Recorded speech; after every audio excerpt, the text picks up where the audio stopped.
And so one day after work, I go to Walmart, buy a thumb drive, and I go to this third-party vendor that operated the security system for the fire station.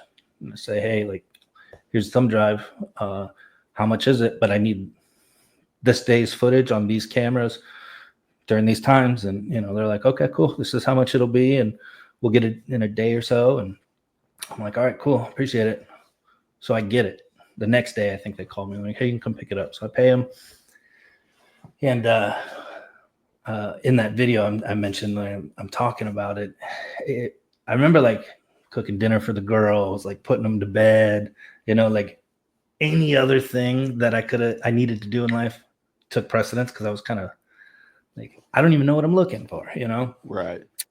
And so girls go to bed, and I decided I would start with reading this election statutes and the rules regarding them for the state of Colorado. So I do that. I read them, I print them out, and I sit down, and there's like 40 hours of footage. And I don't know what I'm looking for, but I just start watching. And it takes quite a while, man, but I start to see things, and then I would have to switch to another camera and try to follow the timeline and see where these people were moving and what they were doing. But eventually the whole picture comes into play, and I could literally go down the list and go, they're violating this law. They're violating this rule, blah, blah, blah. So it's like 1501-08 or something is the election law for Colorado special districts. And as I start putting pieces together, I'm like, oh my God, this is election fraud. Holy cow. And, without being able to show your viewers, basically what happened is inside the fire station, the main camera that I was able to watch overlooks the poll watcher table. And then in front of them is the station main hall and the voting booths. So when somebody walked in, like the shield, I guess, or, the barrier thing that they put up, you couldn't see what they were doing. Like that's the front view, but I could see what the poll watchers were doing. And then the other camera was in front of the station, pointed right into the parking lot, which was that entire perimeter. So my first thing I clued in on was the poll watchers have something in their hand that they're doing in action. And then I kind of put that to they're confirming something and then they're doing in action. And then, poll watcher rules is like no electronic devices, no computers, laptops, phones. They're supposed to sit here, be quiet, observe. That's it. But these poll watchers are getting up, interacting with voters, going outside, and kind of rotating. Like they're doing that, and then they're on their phone, they're texting.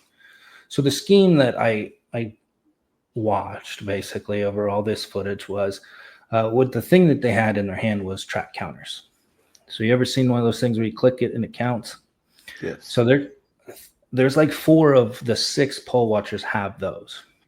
And then at one point early in the day, like this lady opens a laptop and she's filming the room, which is a huge violation of election law. Right.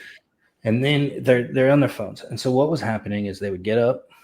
Somebody was offsite incentivizing voters to come in. They would get the description of what it was, what vehicle, what the people look like.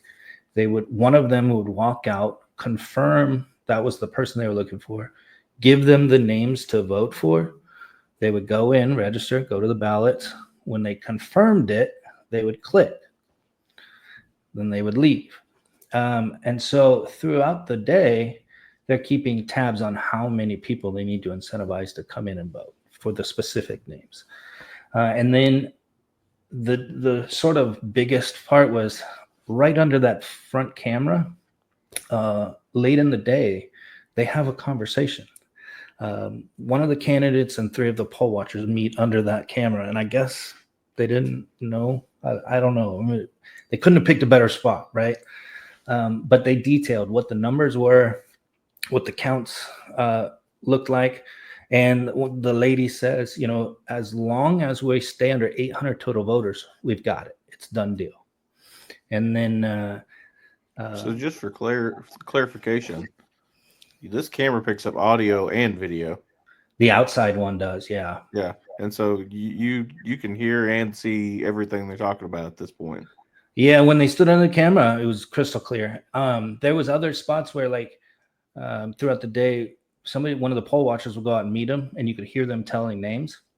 But it was super clear when all the pieces came together. Like, Wow. I remember like that light bulb moment where I was like, oh my God, like this isn't happenstance. This isn't a couple violations. This is a coordinated effort with these candidates and their poll watchers.